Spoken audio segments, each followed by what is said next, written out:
Benchmark, the voice of business. Presented by LMD.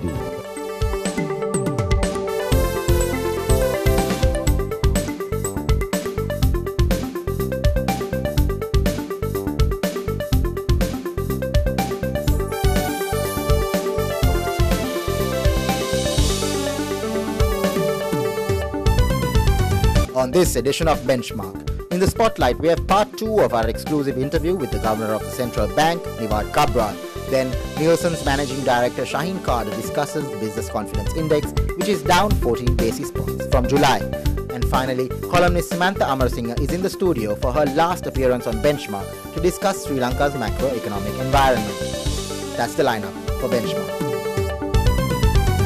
This week on Benchmark, we continue with the second installment of our exclusive interview with the Governor of the Central Bank, Nivard Cabraal. In April, the IMF warned that a significant monetary policy rate cut will jeopardize efforts to reduce inflation. But the central bank went ahead and in May, it cut monetary policy rates by 50 basis points. What was the rationale in doing this? The rationale was that we are of the view that inflation is under control. And if the inflation is under control, we need to also provide the spur for growth. And we thought it was the right thing to do at that stage, and we have done that. You see, what we've got to understand is every other agency can provide advice which they give in the best interests, but at the same time, we are the ones who are running the economy. We are taking the responsibility for it. We have to see that all these different competing interests are balanced. Not only are we interested in the inflation, and if we will take our consideration that the inflation is under control, we will also be able to take another broader view that we could have faster growth as well. You see, what we have to also understand is we have a team of about 140 economists in this central bank. They are not doing nothing. They also track all these factors a lot more than what the IMF does, or a lot more than some of these armchair critics can ever do. So they also have a very, very balanced approach where all these factors are considered very carefully, and we come to a decision based on such expert advice. We did speak of the investment that is going on around us, but Governor, how do you view Sri Lanka's FDI prospects, and why didn't we actually meet the targets meant for last year? You see, we have to also understand FDI is not the only inflow that we are projecting. Last year, if you had noticed, we had projected several inflow projections. FDI is one of those. Why do you need FDIs? What is the reason why we talk about FDIs? Because we have identified a savings gap in our country, which has to be met with outside investment, with outside inflows. That is why. So whether it comes in the form of FDI or portfolio investments or loan funds to the government or loan funds to the private sector, all these are inflows. Now, what we have seen is there has been a fairly large amount of hype with regard to the FDI number only. Nobody talks about the other numbers which have been exceeded in some instances. So this is the pool of inflows that we are working on. So if you take the entire pool, we have done well. We have had a balance of payments surplus last year, and at the same time we have not reached the same levels that we had wanted in the FDI, but still it is the highest ever that we have ever had. So I think it's useful to have a pitch for a high number and go for it, but if you don't reach it, that's not the end of the world. I think the BOI had projected an FDI of about $1.7 billion. They have reached $1.3 billion. But that's okay in my view, because there have been other instances where the funds that have come into the banks, the funds that have come directly into the companies, the funds that have come into the stock exchange, those have all exceeded the levels that were originally envisaged. So it balances out. And some of the FDIs that have been spoken of, the projects sometimes takes a little more time than usual to get off the ground. Sometimes land issues have to be resolved. Sometimes plans have to be resolved. Sometimes the funding lines of those companies can have changes. So, for many reasons there can be some shortfall that takes place. Are projects like casinos really necessary for not only tourism but also for investment promotion? I've been around in the private sector since 1973, and from that time I have seen casinos in this country. So, casinos are not something new. Now, from 1977 onwards there were casinos. In 1980s I think it was quite well focused. We had various huge casino operators in this country, and casinos have been a part of our tourism product for a long time. It's not something new. At the same time, when you look at the casino context, as long as there is certain controls which ensures that the other issues that could crop up in relation to the monetary aspect of it are under control, I believe it's part and parcel of the overall gamut of activities that constitute tourism. So, in that sense, that's a call that the private sector and the government will have to take to see how best it will fall within the scope of the tourism product that they are offering. But as far as we are concerned, the way we would approach it is, well, if it means that there is greater activity taking place, from an economic activity point of view, it's a good measure. You have seen Singapore benefiting greatly, and all these big massive projects that have taken place in Singapore do have some origin to the tourism product being enhanced. And I think we got to take a pragmatic view of these situations, balance it against the other interests that we have in the country, and ensure that we take a balanced approach and then go forward. Governor, how confident are you that Sri Lanka can actually reduce its foreign and short-term debts? We have committed ourselves to a very clear policy of reducing our debt to GDP levels down to around the 65% mark by the year 2016. And that's a very real commitment. We have worked on that very strongly with a deep amount of commitment. That is why we have been able to move that on a gradual basis each year. Other than 1 year when there was a slight increase year to year, over the last 7 years you have seen a very clear reduction each year.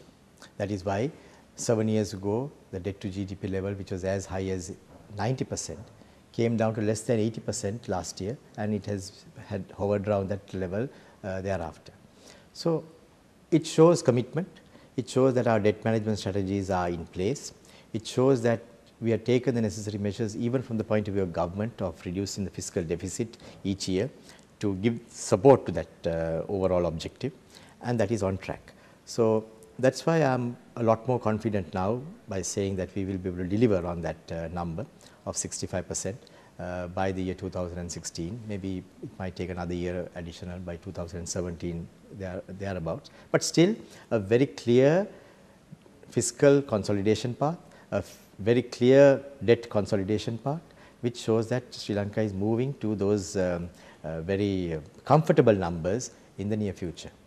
We pause for a commercial break, and on the other side, more on the economy, where it is progressing and related issues with our exclusive interviewee, Nivard Cabraal, Governor of the Central Bank.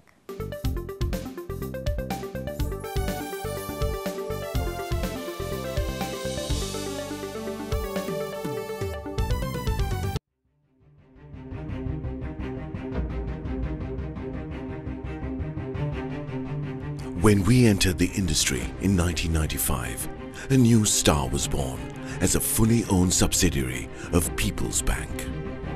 For those seeking to grow their businesses, PLC provided the seed.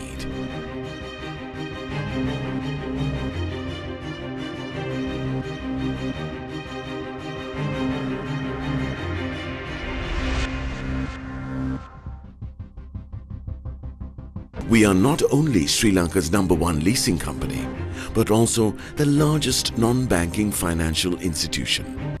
Welcome to a new dawn for the nation. Introducing People's Leasing and Finance, PLC.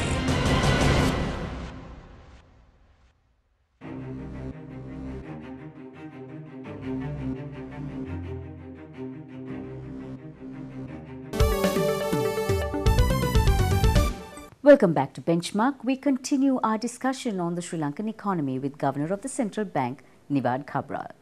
We have a very clearly mapped out economic development agenda. Now, in 5 years' time, what stage of economic development do you see in reality where Sri Lanka would be, and also what are the challenges we are going to face? I'm very glad that you asked me this question, because 3 or 4 days ago I went for the book launch of Mr. Dinesh Virakodi. And there he had very kindly included one of my interviews that I had given in 2008, where I had said certain, given certain plans as well as certain projections what we would achieve in 5 years' time. If you look at that article, it's on page 75 of his book, you will find that many of those areas that I have said will take place in 2013 have actually taken place. So, armed with that, but still very modestly, let me say, my view is that we would be comfortably within the middle single, the middle income levels of our nation. We will have macro fundamentals which are benign. We will have strong foreign direct investment as well as strong foreign inflows into the country, which has ensured that our investment capabilities are in line with what we need. We would have been able to have 7 to 8% growth each year, which means that we would have been able to have a very strong overall position as far as our economy is concerned. And we would have developed our infrastructure to a level where people would want to do business in this country. As you know, we have committed ourselves once again to a tough one, where we want to bring our doing business indicators to around about the 30th rank in the world. A tough call there, but we are working towards that, which means that people will make it their preferred destination. We are today opening out our, working towards our trade relationship with India and Pakistan. We are working on another very important trade relationship with China, which means we are opening out to one of the biggest markets in the world. Today, Asia's time is going to come from 2030 onwards, where Asia will be in the forefront of economic activities in the world. Governor, Sri Lanka has one of the highest number of state workers in the world, and this is often increased by intakes of very able-bodied but unemployable graduates who come out of taxpayer-funded state universities. So, being a public servant, with that perspective, how do you view the performance capabilities of the state sector workforce? I think wherever there has been the right leadership provided to a state institution, they have been able to deliver well in the context of their own agenda, their own vision, their own deliverables. And that is true with many state organizations. If you take the work ethic of some state organizations, I can give you an example of the central bank. We work wherever or whenever there is work that needs to be done. And I think that's not only my influence, there have been people who have been around who genuinely feel for their work and they commit themselves to that. There are many public sector institutions also that deal with their own work in the same way. Whenever there is a crisis, who comes to the forefront?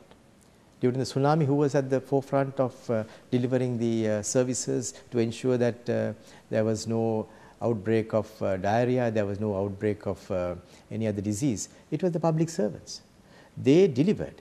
They built the houses together with the others, but all that was carried out by them. So, we do not have a public service which is in any way a set of people who are idle, who are not able to work and so on. There may be a few people, but those type of people are there in any organization, including the private sector that I have seen. So, I think we need to take a positive attitude in this whole exercise, where we need to trust people, where we need to give them responsibility, where we need to say that we care about them, but at the same time we want them to deliver on the responsibilities that they have been entrusted to. But we can't deny the fact that there are white elephants in the state-owned enterprise sector. Look at CEB, look at CPC, look at Sri Lankan Airlines. Successive governments have wanted to do something about it, turn around, restructure, but somehow nothing seems to happen. Why on earth is something not being done? I'll give you an example, because it's a long question, but I'll have to give you a long answer, but I don't think we have time for all that. Take the CEB. Now, what is the CEB's business? CEB's business is to ensure that people in this country have electricity. Have they performed that? I think they have. They have been able to ensure that there is a good network where people can get electricity in this country. 7 years ago, only 73% of the people in this country had electricity. What was their thinking? That balanced 27%. They were saying we didn't have electricity. Today they are having. So CEB has done their duty by those people. What is the next duty of CEB? Is to see that there is 24-hour electricity. Have they performed that? Yes, they have. Do we have power cuts today? We have power cuts only once in a way, to the extent that if there is a power cut, it is making headline news. Earlier, every day we had 7-8 hours power cuts, and some of our countries in the region, if you take the South Asian region, there are countries which have 18-hour power cuts even today. That is happening. The third is the price. I think the price also they are getting it right now.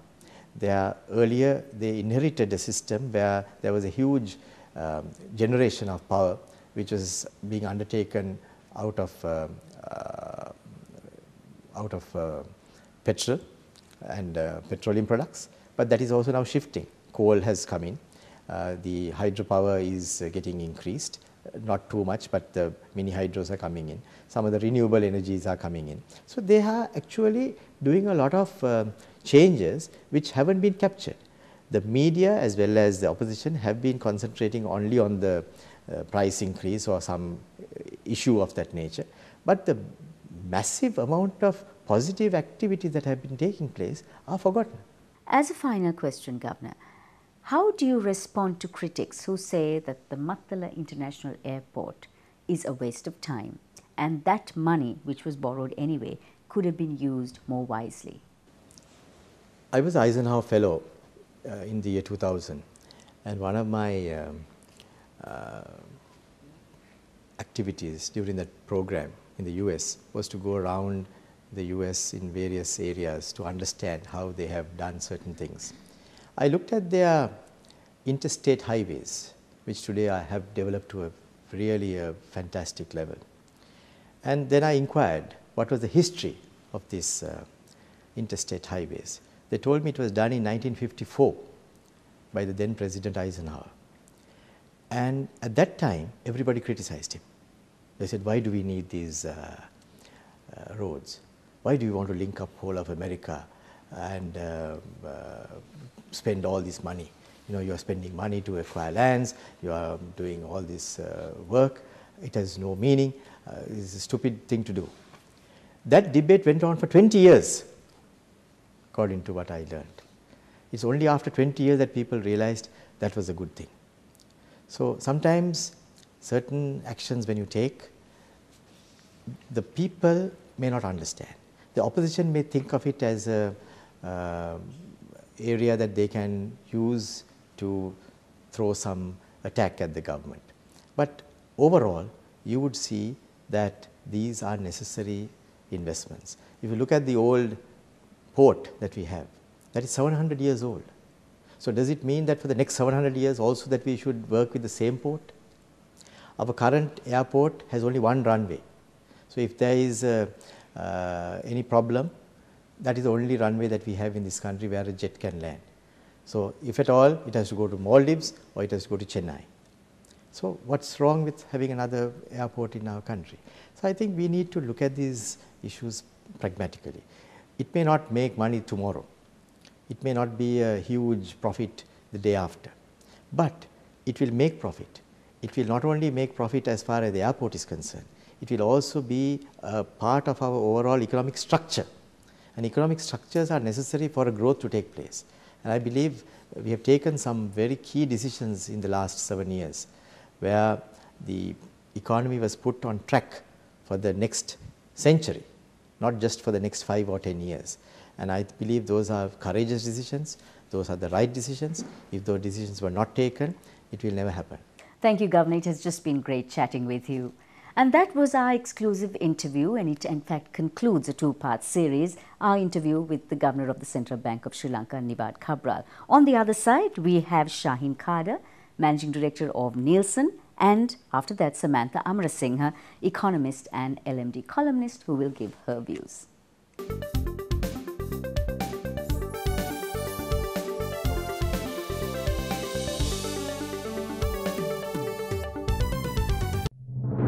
Sri Lanka's #1 leasing company is now the nation's largest and highest rated finance company with 2 international ratings. Let us move the nation as one with People's Leasing and Finance PLC.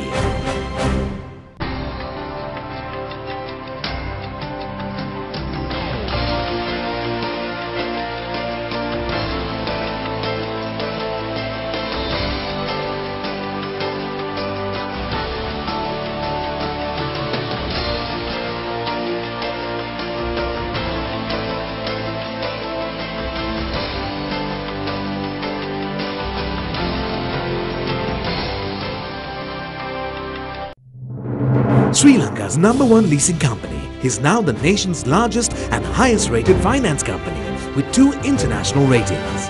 Let us move the nation as one with People's Leasing and Finance PLC. Hello and welcome back to Benchmark. I am Anushan Selvaraja and with me now is the Managing Director of Nielsen, Shaheen Cader, with the latest on the Business Confidence Index. Now Shaheen, last month's index was at its lowest level in a year. What are the root causes for this decline in corporate sentiment? Yeah, I think the biggest cause that's contributing to the decline is the current business performance of enterprises, of the business sector, where about almost half feel that their revenues have gone down compared to a year back. That's really the biggest contributor to the decline of the index. The latest BCI shows that business executives hold a largely negative view of the economy. But is there a light at the end of this proverbial tunnel, Shaheen? Yes, I feel so. There seems to be some light at the end of the tunnel. Because although the business confidence index is down, Anushan, as I said, this decrease was due to people perceiving their current state of business to be worse off than a year back. However, there is an slight increase in optimism that the next 1 year will be somewhat better in terms of the economy as well as their business. What about investment prospects? Is there any improvement in perceptions on this front? Well, I think the opinion continues to be divided. I think there's about a third each who are optimistic, pessimistic and sitting on the fence. What do the business community see as the real problems affecting our economy at this point of time? I think when you look at some of the comments that respondents have made, many comments actually relate to the declining profitability due to basically consumers not having enough spending power, that is basically a reduction of their disposable income, as well as increases in taxes, etc. on imports. So it makes imports more expensive and therefore their margins get squeezed and so on. That was the Managing Director of Nielsen, Shaheen Cader, with the latest news on the Business Confidence Index. After a short commercial break, we speak with economist with Standard Chartered Bank and LMD columnist Samantha Amerasinghe. Stay tuned.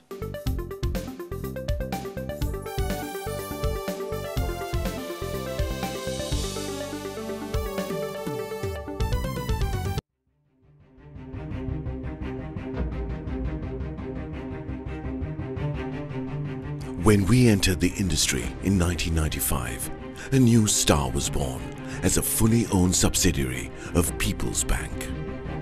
For those seeking to grow their businesses, PLC provided the seed.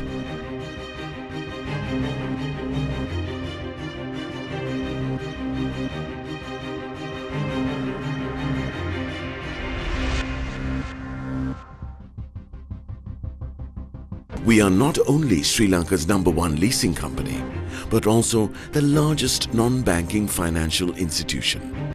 Welcome to a new dawn for the nation. Introducing People's Leasing and Finance, PLC.